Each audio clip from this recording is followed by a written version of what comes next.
Maulang morning mga kami. Tinanghali na nga ng gising ngayon si Matmat dahil maulan at malamig ang panahon. Ako din tinanghali na rin dahil anong oras na akong natulog kagabi. At naghugas pa ako ng mga bote. And eto pala yung almusal niya ngayon. Mashed potato lang ito mga kami. Isang pirasong patatas, hiniwa ko lang sa maliit na piraso at saka nilagyan ko ng isang pirasong bawang. Inilaga ko yan kasama ng patatas at nung malambot na, minash ko lang, nilagyan ko ng konting salt. Masarap naman siya kahit walang butter. At saka iniwasan ko na rin lagyan minsan ng butter kasi baka hindi pa mag-okay sa tiyan ni Matmat. And gustong-gusto naman niya. Dami niyang nakain dyan.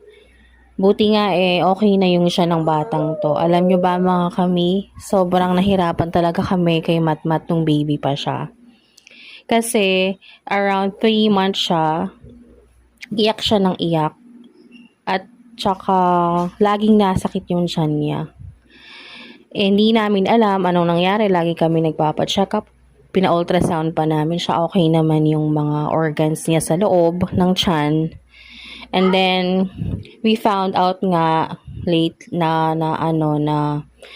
namin na found out na meron siyang lactose intolerance. So sa milk yon, hindi kasi ako nakapagpadede kasi gawa ng konti lang ang gatas na lumalabas sa akin.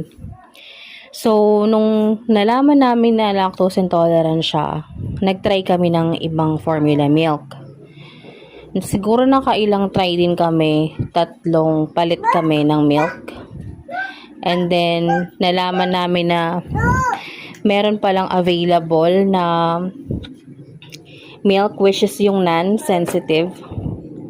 And,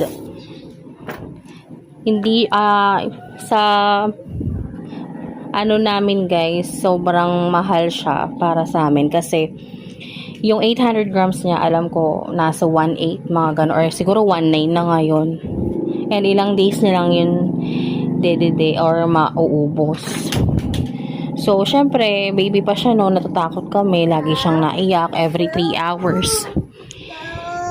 Trinay namin yung milk na yun, and then so far nag-okay naman sa kanya. And then, yun nga, nagtuloy-tuloy na. Thankful kami ngayon kasi nga, kahit papano, kumakain na siya ng, ng mga ganto, hindi na maselan yung kanyang tiyan. And then, siguro kasi lumaki na rin